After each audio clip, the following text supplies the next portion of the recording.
Hello and welcome back to another episode of my Pokemon LeafGreen playthrough. Last episode we took on Vermillion City Gym and narrowly claimed a win, earning ourselves the Cascade badge. Before we could move on to Vermillion City though, we had to head north to find and talk to Bill. As it was near the end of stream, I wrapped up before fighting my way through the hedge maze of trainers in Bill's front yard. Picking up where we left off, I waste no time jumping into this gauntlet of eager trainers. All but the final trainer in line are easily avoided, but I am underleveled in my current state, so I opt to take on every single one of them. We took on the first at the end of last episode, so we start off today with number 2. It's a narrow win, but enough to earn some levels, so I head back to the Pokemon Center to heal up before running through the rest of the trainers. 3 and 4 go down easy. The 5th tells us about her boyfriend and how cool he is. That's really no way to start a conversation, but whatever, I guess. 6 down is this hiker dude, and next up is the boyfriend. He's cool because he has a girlfriend. Guess we found the happy couple. 8 goes down just as easy, and I move on to last in line, number 9. The only unavoidable trainer. Finally arriving at Bill's house, I head in to find that he seems to have gotten himself into a bit of trouble while experimenting with the teleportation device he invented. The man has crossed himself with a Clefairy and can no longer reach the controls to undo his mistake, so he asks us for some help. He's brave to trust a 10-year-old at the reins of his complex invention, but I suppose he doesn't have many options in his current predicament. As a thanks for our help, Bill gives us his ticket to the SS Anne cruise ship, and we can now head for Vermillion City, as enough time has passed in-game for the police to have finished their investigation in Cerulean, which had been preventing us from proceeding normally. With no regard for the stressed family involved in whatever had occurred here, we used their house as a gateway through to the next route, finding a Team Rocket grunt hiding out behind their house. Without being asked, he assumes a defensive stance, proclaiming that he had nothing to do with the hole in that poor family's house. Yeah, sure, bud. Sounds like something a guilty person would say. My team easily takes him down, and I can actually continue on towards Route 6. The gatehouse is closed because the guard is thirsty, so we take the underground road instead.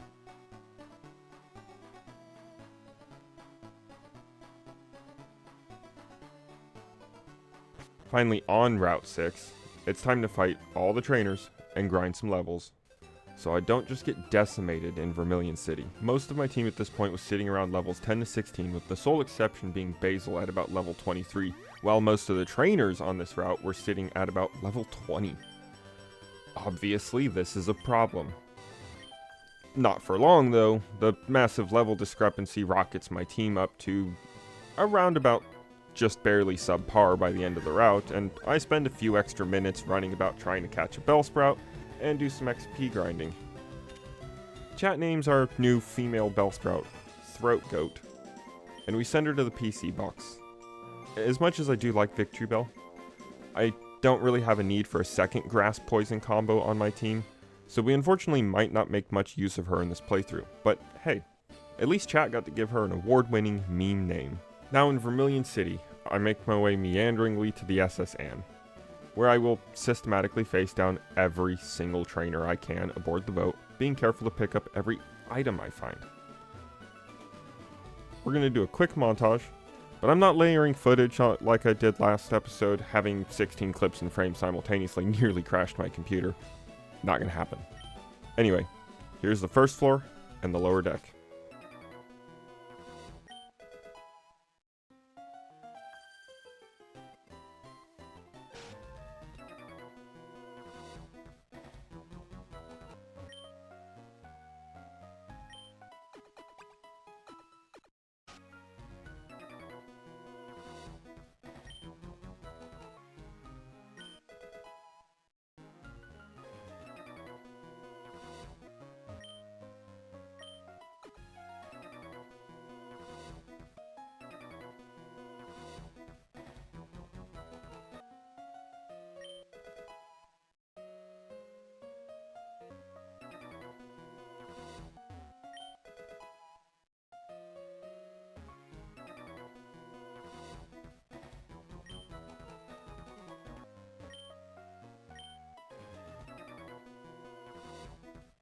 Pausing our montage to point out that at this point my Butterfree has learned Sleep Powder and had completed its metamorphosis into an absolute powerhouse, cementing its place on my team potentially long term. With a 97.5% accuracy on Sleep Powder thanks to Butterfree's Compound Eyes ability, almost nothing stood a chance against it.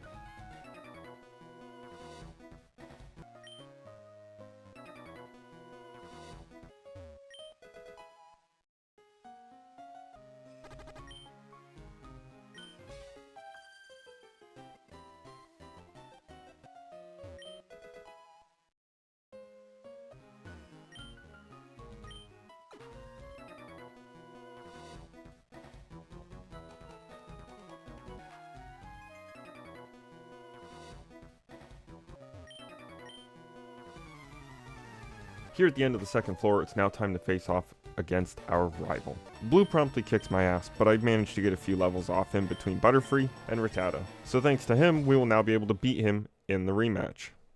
Opening with Butterfree and Sleep Powder, we subdue Blue's Pidgeotto immediately and take it out with Confusion, taking very little damage in the meantime. Next up is Charmeleon. We open with Sleep Powder and swap in Mankey, quickly finishing it off with Karate Chop. Third in line is Kadabra. With Psychic being strong against Fighting and Poison, I swap in Chucky and attempt a Stab Guts Hyper Fang for 180 power. Kadabra is faster and one-shots Chucky. Well shit, Idjit it is. Kadabra is also faster and one-shots Idjit. Time to attempt Butterfree's Sleep Powder. Predictably, Kadabra is faster and one-shots Butterfree. Fine. No more screwing around. Basil, it's your turn. Basil takes only about a quarter health, quickly finishing off the troublesome Kadabra. Blue's last Pokemon in the lineup is Raticate. Raticate puts up a fight, getting Basil dangerously low, but ultimately is no match against our Leech Seed Poison Powder combo as it gets pummeled by Razor Leaf. With Blue defeated, we are now free to go talk to the captain. We find the poor old man hunched over a bucket, seasick.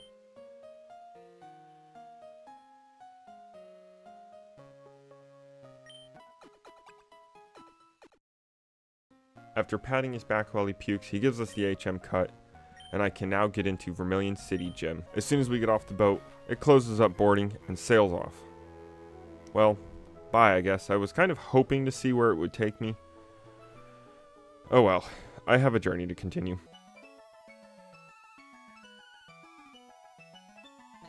Strangely, I somewhat remembered how Lieutenant Surge's gym works from having played Pokemon Heart Gold many years ago. I was not, however, prepared for it to be quite a bit more random than I remembered. Here's how that went for me.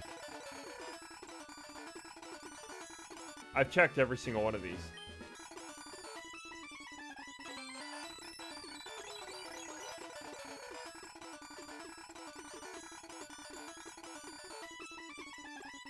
I don't understand what's happening.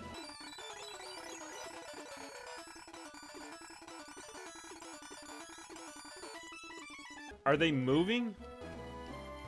The switches are moving and it's timed?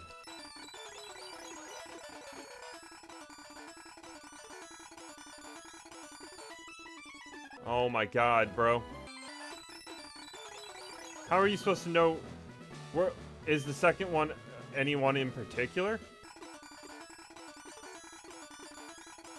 It'll always be next to it. Okay. This is some bullshit.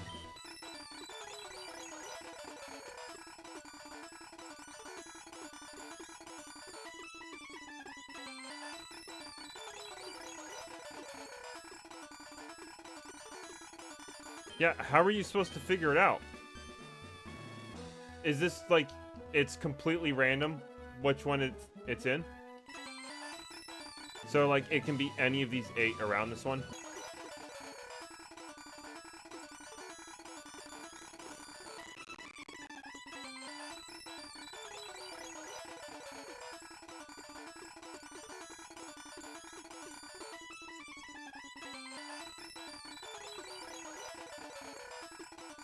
Nah, we're going overtime if we have to.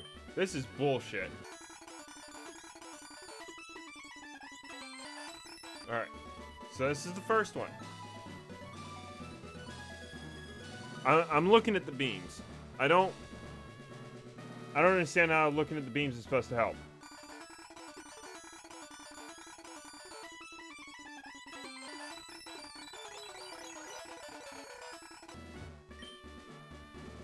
This is bullshit indeed.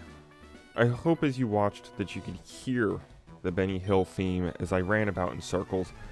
I would have edited in the same royalty-free song I normally use, but I don't want to wear down the few jokes I have, so your imagination will have to do for this one. All jokes aside, or the lack thereof, it's now time to face Lieutenant Surge. I open with But for Free using, you guessed it, Sleep Powder, following up with Basil's Razor Leaf for all 3 of Lieutenant Surge's Pokemon. Only his Raichu proved any kind of an issue as I mistakenly opened with Confusion, leaving Raichu conscious and free to KO my Butterfree. With it fully awake, that does however leave it susceptible to Poison Powder, so away I go with Leech Seed, Poison Powder, Power Combo from Basil, and, with some struggle, Clean House, earning myself the Thunder Badge. With that, I end off stream, and so I will likewise wrap up this episode. If you enjoyed this video and want to see more like it, then be sure to leave a like, comment, and subscribe. Make sure to hit that little bell icon to be notified when I post a video or go live, or join the Discord for those same updates and more. Link is in the description below. I stream Pokemon every Wednesday from 5 PM to 8 PM, so be sure not to miss it, as I'm currently working on a rather lengthy list of classic Pokemon titles I have somehow never played before. With all that being said, thanks for watching, and until next time.